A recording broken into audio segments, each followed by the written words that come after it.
Aujourd'hui vous allez voir 3 grosses opportunités intéressantes qui ont déjà beaucoup baissé, et qui conservent des leaderships dans leur secteur.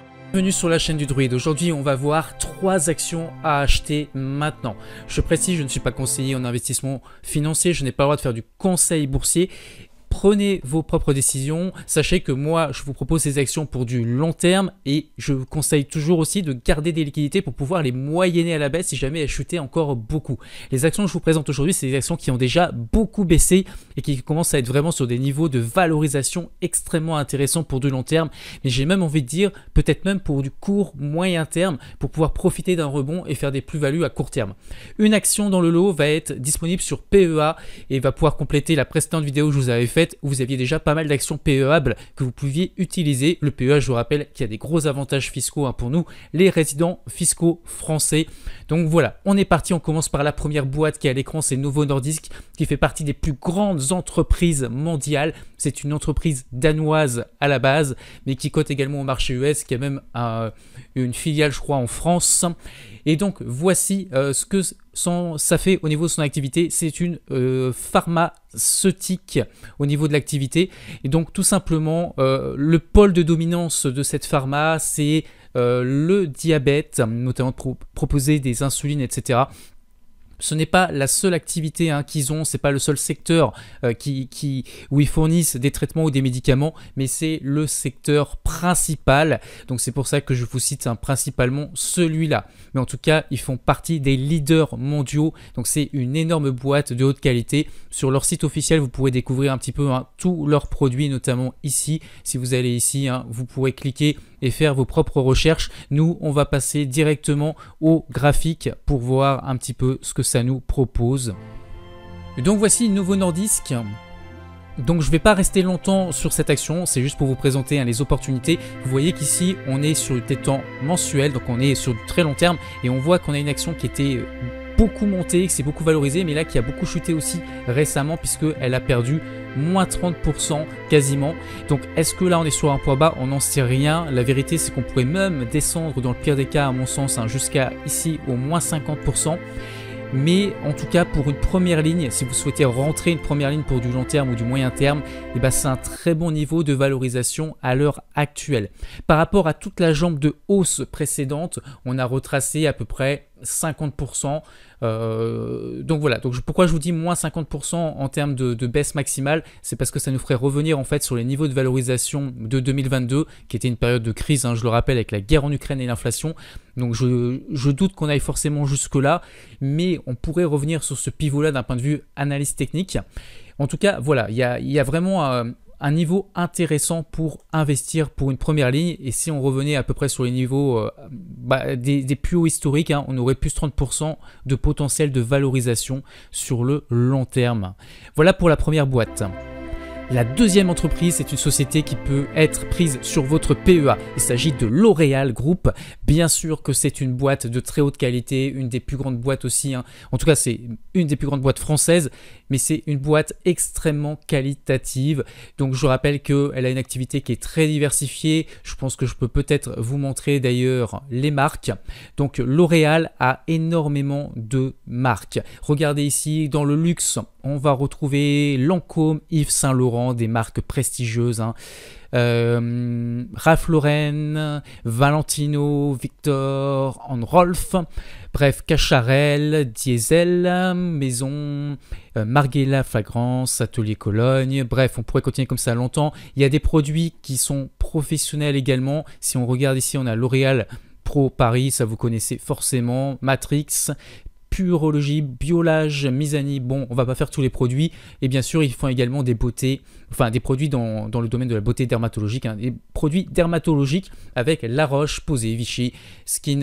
Bref, voilà, L'Oréal, c'est une superbe boîte et on va aller voir le graphique tout de suite.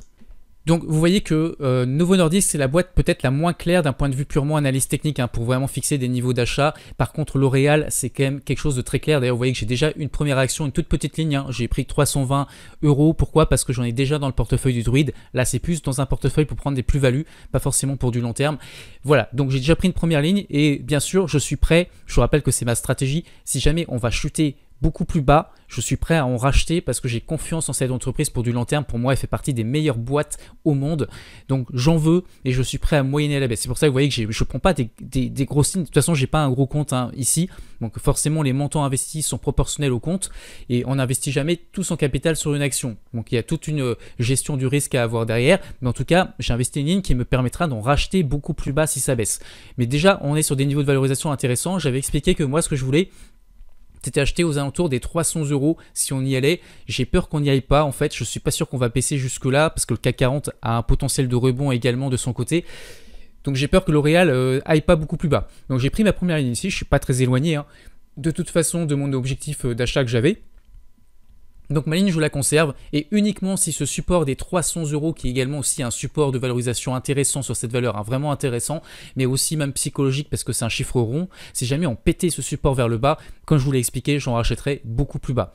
La dernière boîte, je ne vais pas vous montrer l'entreprise, le site internet, je vais juste vous montrer ici ce que c'est Eli Lilly. Donc on est également sur le secteur des pharma. Je pense que ce secteur a été un petit peu survalorisé pendant longtemps, donc il y a eu une respiration et une correction qui est normale, qui est même, j'ai envie de vous dire, salutaire. Et en plus de ça, je crois que la politique peut-être de Donald Trump, en tout cas du nouveau gouvernement, n'était pas forcément propice au pharma. Bon voilà, j'ai pas trop suivi ces points-là, mais en tout cas, Eli Lilly, voici la baisse. Pourquoi je vous dis que ça peut être un bon niveau d'achat? Vous voyez que j'ai tracé un espèce de grand canal à long terme, donc ça c'est un petit peu du dessin, c'est une vision que j'avais des niveaux de valorisation en fait.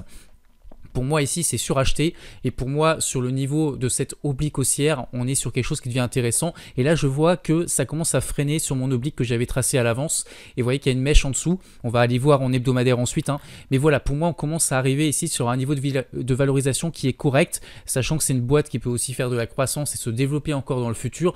C'est pour ça que pour du long terme, prendre une première ligne, j'insiste bien, c'est vraiment une première ligne. Vous dites pas que vous prenez une grosse ligne dès maintenant.